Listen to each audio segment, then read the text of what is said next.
My name is Jim Hyde. I'm the owner of Rawhyde Adventures, and for the last 18 years, we have been running a training program for people who are interested in this world that's called adventure touring. Overconfidence among riders is unquestionably probably the #1 cause of accidents. People come into a turn too hot, they think they got it, and then the apex is wrong, or they realize at the last minute that they've come in too fast and they make a mistake and go down. So overconfidence is a big deal.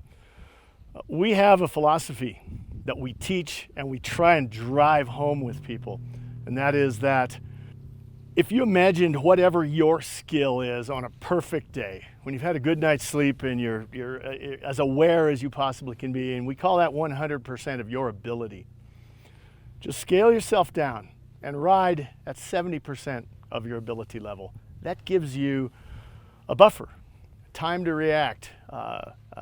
You're not so engaged in just keeping the bike upright that you can't think about anything else. So here's the deal with target fixation.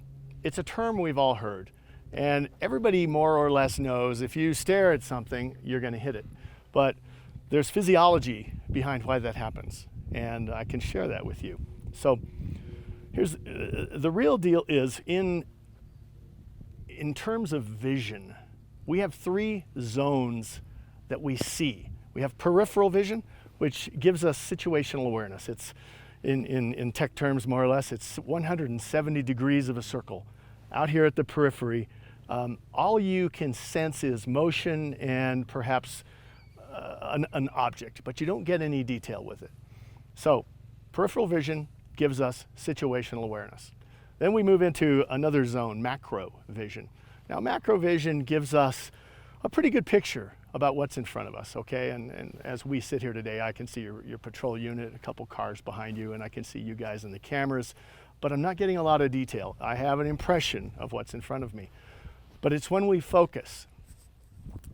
Ophthalmology or ophthalmologists refer to something called foveal vision. Foveal relates to focus. Foveal vision is 2 degrees of a circle, and when I focus on something, I am gathering a tremendous amount of detail. And what happens is, as I look at you, Rich, I can see your glasses up on your forehead and all your facial features and your eyebrows and everything, and I'm gathering a lot of data. But when I focus, my ability to make decisions and react is slowed down by the amount of data that my eyes are gathering. Now, the minute I stop staring at you, I get a little better control of my arms and legs. So when a rider comes into a turn and they focus on a car, they're gathering information, then probably fear begins to set in, and their ability to physically get their foot to the brake or to make a good decision is drastically slowed down.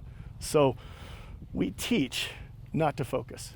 Just kind of keep your eyes loose, just like you ride the bike. You ride a little bit loose, keep your eyes a little bit loose. Just keep them moving, keep looking at things, scan. So yeah, I mean, if we could get overconfidence and target fixation out of the equation, a lot less people would get hurt. It only takes about a 15-mile-an-hour deceleration of your head to do traumatic brain injury, TBI. So you hit something at 15 miles an hour with your noggin. If you're not encased in something to save you, you're going to sustain some serious injury. I think anybody who doesn't wear a helmet is just plain stupid. I know that it's an optional issue here in Colorado. In the adventure community, we have a phrase, or it's an acronym really, ATGAT, all the gear, all the time. You turn yourself into a projectile when you're on a motorcycle riding the mountains. And why you wouldn't want to encase yourself in protective gear is beyond me. But if you can internalize the fact that half of all the guys that get killed are not wearing helmets, it pretty much makes good sense, eh? I don't get it. I just don't get it.